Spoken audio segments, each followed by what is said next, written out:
आज आलमी medicine day मनाया जा रहा है। इस सिलसिले में जो यहाँ पे लोग आए हुए हैं, जो मेहमान हैं, यहाँ पर हम उनसे जानना चाहते हैं कि ये जो मेडिसिन डे मनाया जाता है कब से मनाया जाता है और किस तरह मनाया जाता है। सर, आपका नाम?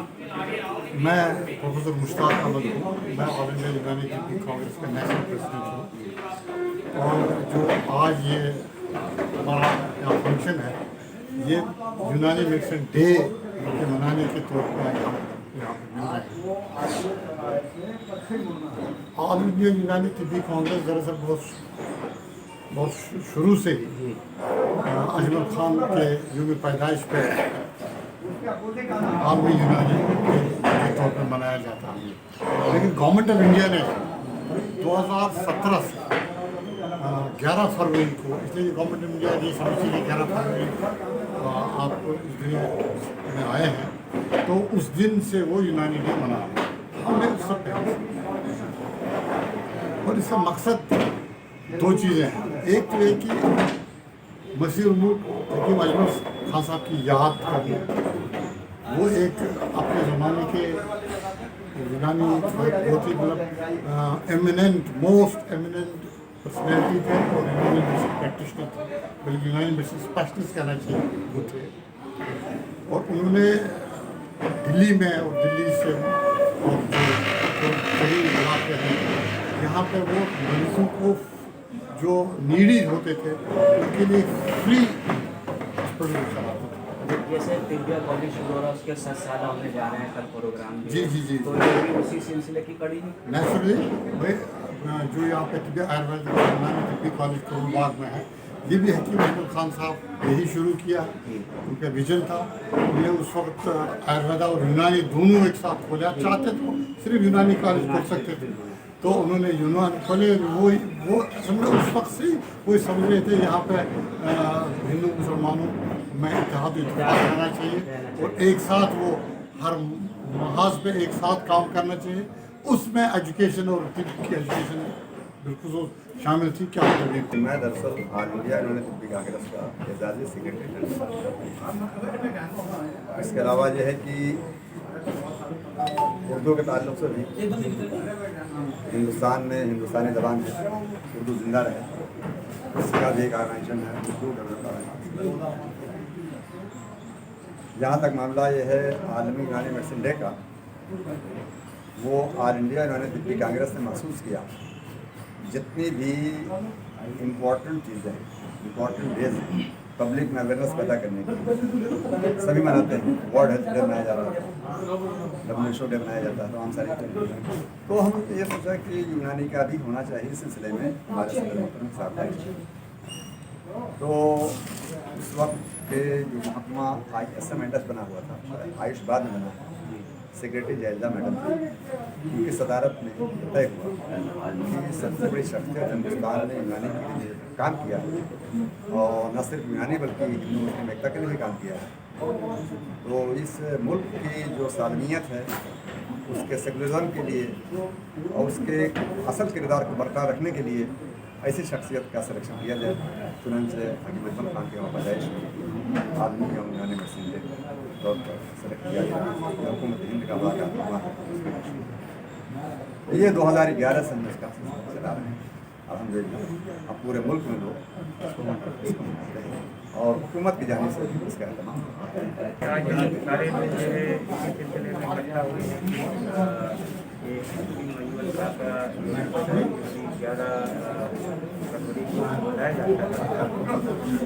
ये भारत सरकार की तरफ से भी होता है, मोदी सरकार में मनाया जाता है।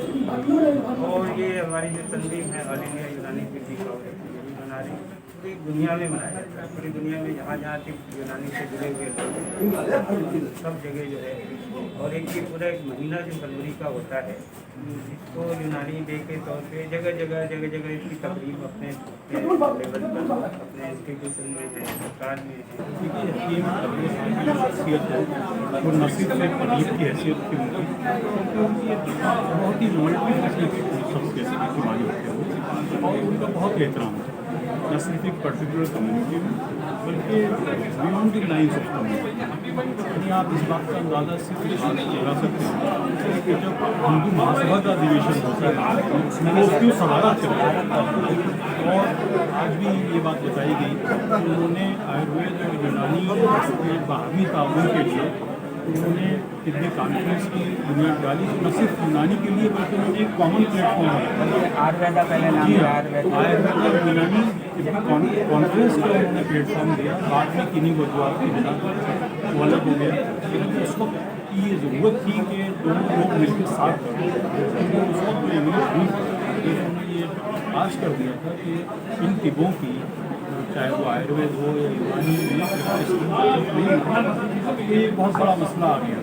नॉर्मल खान ने वीडियो उस वक्त और उन्होंने उसको मंगवाया और हुकूमत जो कंडीशन लगाई थी वो चेंज कर दी।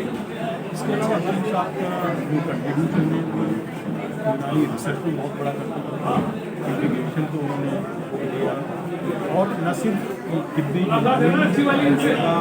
समाजी कामों की व्यवस्था के बल्कि वो ऑल इंडिया कांग्रेस के भी प्रेसिडेंट थे। और उस ज़माने में कोई ऐसी कांग्रेस की मीटिंग नहीं होती थी जिसमें वो ना हो या उनके घर पे ना हो। उनकी शख्सियत बहुत बड़ी शख्सियत थी। एलोपैथ्स भी उनका एहतराम करते थे और ये भी हुआ है कि उनको से इंग्लैंड बुलाया गया है, इलाज किया उससे पेजी मामलात में और बहुत ये वर्ल्ड यूनानी मेडिसिन डे सेवा पर organisation all India Unani तिब्बी Congress वाला पूरा जलसा का पूरा किया गया। उसको मेरे को बड़ा में इन्वाइट किया गया, मैं शुक्रिया। और आजकल केंद्र सरकार जो आयुष डिपार्टमेंट को अच्छा इम्पॉर्टेंस है, इसी यूनानी आयुर्वेद होम्योपैथी सिस्टम इसमें लागू है। और खासकर यूनानी भी हकीम का पुराना का एंसेंट का मेडिसिन है। और आजकल जो आयुर्वेद में सर्जरी का इन्वॉल्वमेंट हो रहा, सर्जरी में प्रैक्टिस कर सकते बोल के जो केंद्र सरकार बोले थे, उसमें सिलसिला में यूनानी में भी सर्जरी इन्वॉल्वमेंट होना बोल के आज एक पूरा देश का नेशनल कॉन्फ्रेंस हो चुका है। और आयुष डिपार्टमेंट में भी अच्छा दवा है जो एलोपैथी अपना आदमी को होना पूरा उसका समस्या हल होना। अस्सलाम वालेकुम, मैं doctor Altaf Ahmad, general secretary all India Unani Tibbi conference New Delhi NCR branch. आज जो है हमारा प्रोग्राम जो है great freedom fighter Hakim Ajmal Khan के बर्थ एनिवर्सरी पे है। आज के दिन इनका बर्थ सेलिब्रेशन करते हैं और हम all India Unani Tibbi conference की तरफ से ऑल हिंदुस्तान के अंदर ये प्रोग्राम बहुत ज़ोर शोर से हर साल मनाते हैं और आज भी इसी सिलसिले में ये प्रोग्राम रखा गया है। मतलब इसकी कोई ऐसी ख़ास वजह जो ये बना, जैसे आयुर्वेदा डे भी है और यूनानी डे मिक्स करके बनाते हैं? हकीम अजमल ख़ान जो ग्रेट फ्रीडम फाइटर भी थे और इन्होंने ही, आपने जो नाम सुना होगा ANU Tibbia college, Ayurvedic and यूनानी तिब्बिया कॉलेज, इन्हीं के क़ायम करता है। लेकिन इनकी ये मोहब्बत और इनकी ये इनकिसारी थी कि इन्होंने यूनानी का नाम पहले नहीं रखा बल्कि आयुर्वेद का नाम पहले रखा है। ANU तिब्बिया कॉलेज इसी वजह से है। लेकिन आज हमको बहुत शर्म आती है कि आयुर्वेद कहाँ से कहाँ पहुँच गया है और यूनानी जितना इसको आगे बढ़ना था उतना ये आगे नहीं बढ़ पाया है। जड़ी बूटियाँ जो हैं, एक तो वो सबके लिए, ये नहीं सोचना चाहिए इंसान को कि ये फला पैथी है और फला नहीं है। कुदरत ने जिस तरह से चांद सूरज सबके लिए दिए हैं, इसी तरह से जड़ी बूटी और ये पैथी भी है जिसमें कोई इम्तियाज़ नहीं होना चाहिए। और एक शेर है कि न जाने कब से जड़ी बूटियां तुम्हारा इंतज़ार करती हैं, जो तबीब सो गए सोने दो यारो तुम न सो जाना। तो ये जो तबीब हैं इनकी ज़िम्मेदारी है कि इसके जो इस्तेमाल मालूम है वो इस्तेमाल करें और लोगों तक पहुंचाएं, और जो नहीं मालूम है और जो मालूम है उनका साइंटिफिक डॉक्यूमेंटेशन कराएं, जिससे कि न सिर्फ हमारे मुल्क में बल्कि पूरी दुनिया में ये जड़ी बूटियाँ पहुंच सकें और इस पैथी की को फ़रोग़ मिल सके। मैं हकीम अजमल खान साहब मेरे परदादा थे, और जहाँ तक हकीम साहब की शख्सियत का ताल्लुक़ है तो मेरे ख्याल में उन जैसी हस्तियाँ जो हैं वो हज़ारों साल में कोई एक आध पैदा होता है ना, हज़ारों साल नरगिस अपनी बेरूह पर होती है, बड़ी मुश्किल से होता है चमन में दीदा और पैदा। तो हकीम साहब की जो शख्सियत थी वो एक बड़ी मुनफरिद थी, एक चीज़ में नहीं बल्कि मुख्तलिफ़ फील्ड में, मुख्तलिफ़ मैदानों में उनके जो काम रहे हैं और जिसमें भी उन्होंने हाथ डाला माशाअल्लाह अल्लाह ने उनको इज्जत दी। सबसे बड़ा काम तो उनका तिबिया कॉलेज का क़याम, बिल्कुल 7 साल तकरीब होने जा रही है उसके सर तलब कल मैं आज गेस्ट भी हूँ उसमें तकरीब में।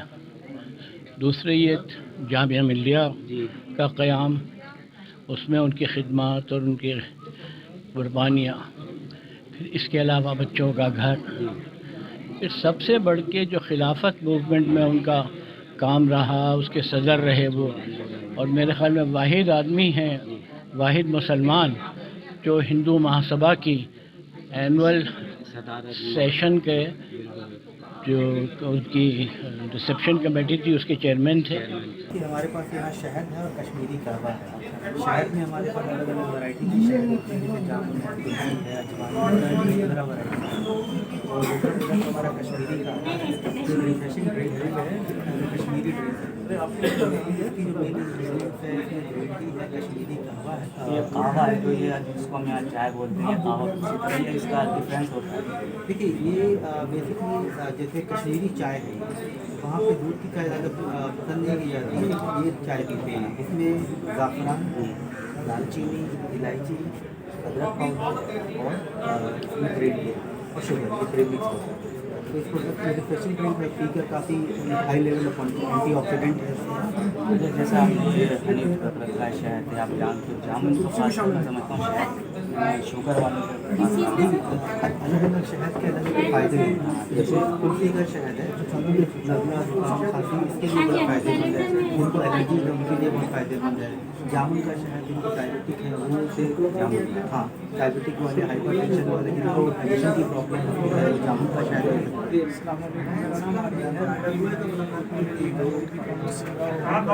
फार्मेसी विंग का प्रेसिडेंट मैं खुद कश्मीर से हूँ।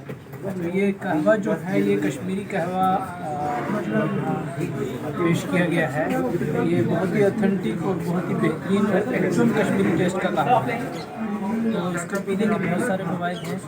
इसमें अगर बादाम जैसे फ़ायदे होते हैं, गले को ठीक रखता है, ये गले की खराश के लिए बहुत बेहतर होता है, इम्यूनिटी बिल्डअप करता है। ठंड में क्योंकि कश्मीर में ठंड बहुत ज़्यादा होती है तो लोग उसमें इसका इस्तेमाल करते हैं, तो इसके लिए बहुत बेहतर है।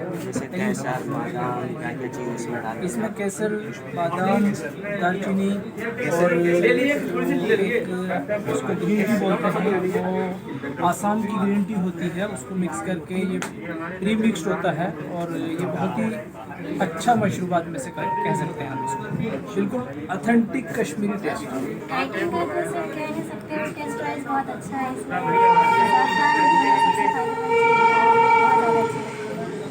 किसी भी चीज़ का अंदाज़ा जब होगा जब हम उसको इस्तेमाल कर रहे हैं, अब इस्तेमाल कर रहे हैं, इसके बाद 2 घंटे के बाद नतीजा आएगा, 2 घंटे के बाद आप बात यूनानी डे जो मनाते हैं और आयुर्वेदिक तिब्बत मनाते हैं, इस बारे में दोनों ने मिलकर ये तय पाया कि कोई ऐसी शख्सियत हो जिसने सब पर काम किया। और हकीम अजमल खान एक ऐसी शख्सियत थी जिन्होंने हिंदू मुसलमानी नहीं बल्कि देश की भी सेवा की, और ख़ासकर दवाइयों के हवाले से तो आप समझ सकते हैं कि उनके लिए हम कुछ कह भी नहीं सकते। जिनका इनका योगदान है उसके बराबर उनको जो है यहाँ पर पदवी नहीं दी गई। हम ये चाहते हैं कि जो इनकी सोसाइटी है ये जो है इनको आगे ले जाओ, जो इनकी पदवी के अवतार है वो पदवी खैर बहरहाल, लेकिन जो सोशल वर्क सर्विस कह सकते हैं, लोगों की खिदमत कह सकते हैं, देश की खिदमत कह सकते हैं, इस सिलसिले में दिल्ली सरकार ने भी और हुकूमत ने भी 11 फरवरी को जो है आयुर्वेदा डे के नाम से जो मंसूब कर दिया गया, सन 2011 से बराबर मना रहे हैं। और हल्के हल्के होते होते ये हिंदुस्तानी नहीं बल्कि बैरूनी ममालिक में भी बनने लगा तेज़ी से।